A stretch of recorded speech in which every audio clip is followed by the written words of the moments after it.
नाथ जी महाराज की जय हो। और अब हमारी जो टीम है जा रही है आगे, जेतारण स्टॉपेज रहेगा, वहाँ पे रानी रूपांदे का एक भजन तैयार किया है, डॉक्यूमेंट्री बन रही है। इसमें सारे संसाधन हमारे समाज के लोगों का ही है, इसमें अन्य समाज के लोगों का कुछ भी सहयोग नहीं है, न लेंगे। हमारे समाज के लोगों का द्वारा रिकॉर्डिंग, कैमरा, गायक, कलाकार, सारी चीज़ों का साधन हमारे समाज के लोगों का। राजस्थान कामड़ समाज संस्थान, इसके संस्थापक बाबा मोहनदास जी कल्याणी रहे हैं खुद ही, और हमारे साथ राजस्थान कामड़ समाज संस्थान के प्रदेशा सचिव है धर्मेंद्र दास जी, वो भी विराजमान हैं और पीछे बैठे हैं, टीम में हमारे साथ चल रहे हैं। और देवेंद्र दास जी जो उत्तराधिकारी हैं बाबा मूलनाथ कल्याणी आश्रम के, और पूर्णदास जी जो हमारे कैमरा इंचार्ज हैं जयपुर की कैमरा टीम है, स्टूडियो इनका अलग नाम है, स्टूडियो बहुत नामचीन स्टूडियो है। तो हमारे समाज के लोगों का ही सहयोग से ये अपन डॉक्यूमेंट्री बनाने जा रहे हैं, और ये पहला चरण ही होगा। इसमें कोई कमियां भी रहेगी, लेकिन जो कमियां रहेगी वो आगे के लिए हम ठीक करेंगे और अच्छे से अच्छा समाज के सामने बातें, जानकारियां रखने का प्रयास करेंगे।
कामड़ समाज के अंतर्राष्ट्रीय जो कलाकार हैं सुमित्रा जी, इन्होंने एक रचना तैयार की है। रानी रूपांदे ने जो संतों के बारे में जो क्या उनके विचार थे, क्या भाव थे, एक पद रावल माल जी का, रानी रूपांदे का सुमित्रा जी अब प्रस्तुत करेंगे।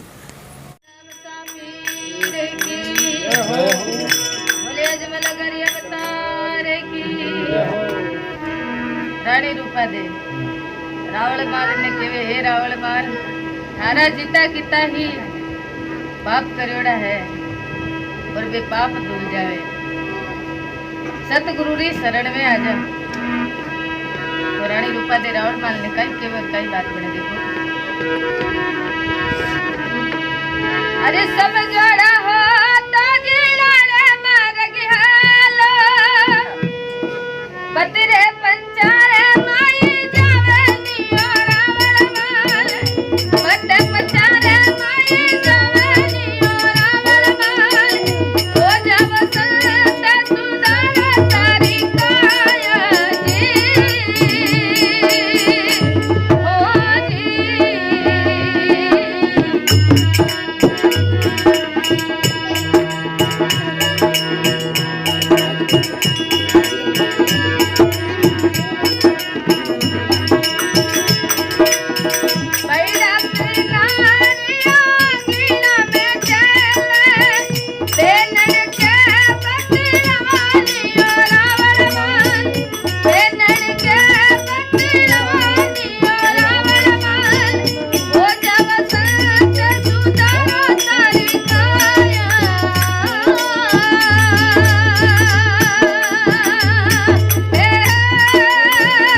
भले गुसाई जी महाराज।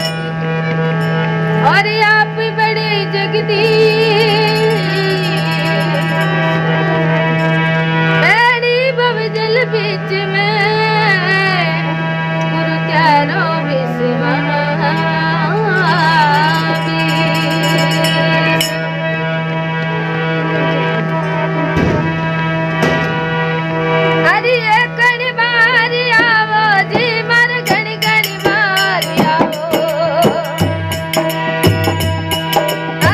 कण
की जय हो। बोल सतगुरु भगवान की, बोले राम सा पीर की, बोले लख धनी दरबार की।